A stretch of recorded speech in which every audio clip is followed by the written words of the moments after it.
let's move on to the last of the 11 and the most recent, and the one starring Chris Jericho. Blink, blink, quote, quote, laugh, laugh. MacGruber, which was a great character on SNL. Will Forte, another underrated cast member, I feel, came up with this MacGyver type character where he would save the day, except for the very end, he would just blow up everything and he'd lose at the end. Then they make the movie of it. Why don't you tell us more, John? So Will Forte is my favorite cast member of all time. Wow, nice. And I love it. He makes me laugh more than any person that has ever existed on this planet. I find him hilarious, and I think he has the highest hit rate in the history of the show, which is a term sometimes we use for how does the general public feel about a sketch. Do they feel like it worked or it didn't work? And I think that his sketches always worked. It's just crazy. So for me, when I saw MacGruber, which isn't my favorite Will Forte character, but clearly one of the best, and this got so big and so popular, there was a Super Bowl commercial for Pepsi, I believe, and where he did a bunch of those one year. Eventually they make the movie, and I think that the knock on MacGruber has more to do with the failing movies of stuff like It's Pat and Ladies Man and all the things that came before it. And everyone's like, an SNL movie, it's never going to work. And if this had come out at the right time, it would have been a phenomenon, because he is so funny in this. And to me, it is one of the best SNL movies. Not the greatest, but one of the best. You know, it's interesting because when we did this movie, Jorma Taccone was the director. I vividly remember him saying, this is going to bomb at the box office, but it's going to become a cult hit. And boy, was he right, because it did not do good at the box office, $9 million on a $10 million budget. But man, they just, you can add this, John, but this movie is such a cult hit now. They're doing a showing of it at the Alamo Drafthouse in LA, sold out in 5 minutes. Like, it's that level now of cult movies. John, what were you going to say? I was going to say, Jorma said that because Lorne said that to him when they made Hot Rod. And, that came out. And, they're like, okay, this is not going to work. Probably Andy Samberg's a new cast member on the show. The Lonely Island hasn't fully taken off yet. But, the movie might not do well, and SNL fully produced this movie, Hot Rod, but it's going to have a cult following. And between my friends and I, it's been, I guess, almost 20 years since Hot Rod's come out, and we still quote it to this day. It's just one of my favorite movies ever. Super so cool. I think this has that.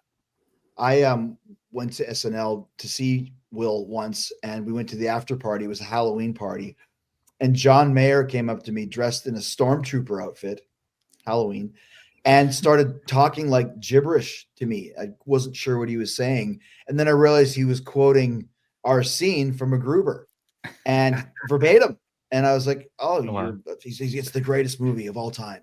And then he started analyzing it and talking about how it reminded him, I don't know, of the rainforest Aborigines in Eastern, Africa and whatever. He was making all these different comparisons to how important MacGruber was to pop culture history. And I was like, wow, that's really crazy. So you're right. This has become bigger than it was ever, meant to be, quote unquote. What do you think, Thomas?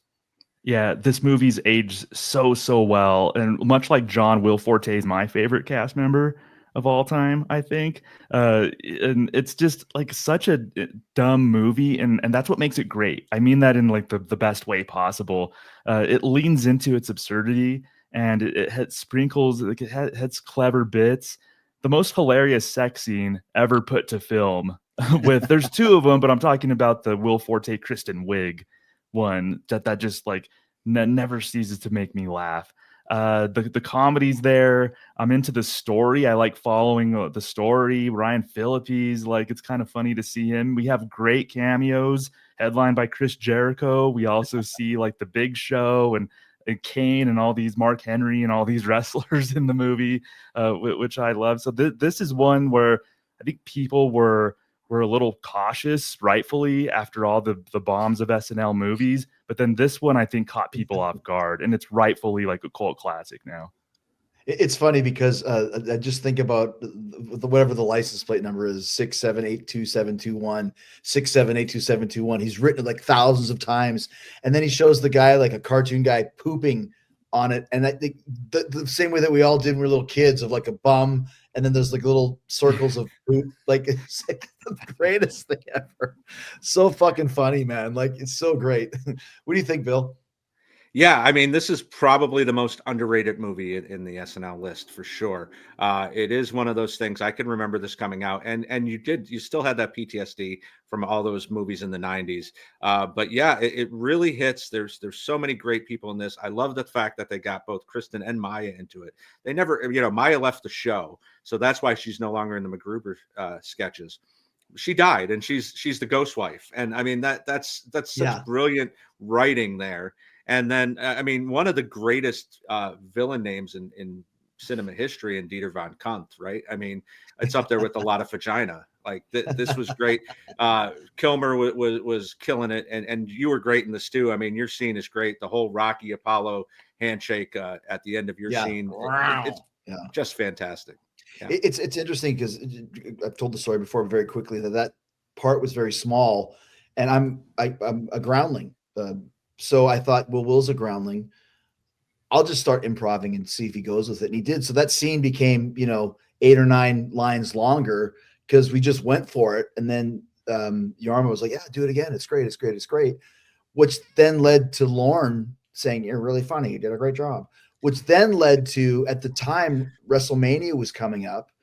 And Vince and Lorne have always had a relationship. And Vince wanted one of his guys to host. And my name was in Lauren was like, we just saw Jericho. He's great. He could do this. And I actually got a call that said, can you keep this week free because you're on the short list to host SNL?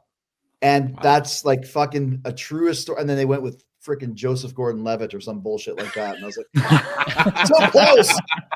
So I never got to host SNL yet, but I was on the short list where I literally got the call, keep this week open. And I was like, oh, whatever week you want. I'll keep them all open. Did you start getting ideas for a potential monologue, Q&A, song and dance? I had characters. I've had bits that I've been thinking of for years since I was a teenager, ready to roll with this. But I actually did one of them on Jimmy Fallon instead of doing it on SNL.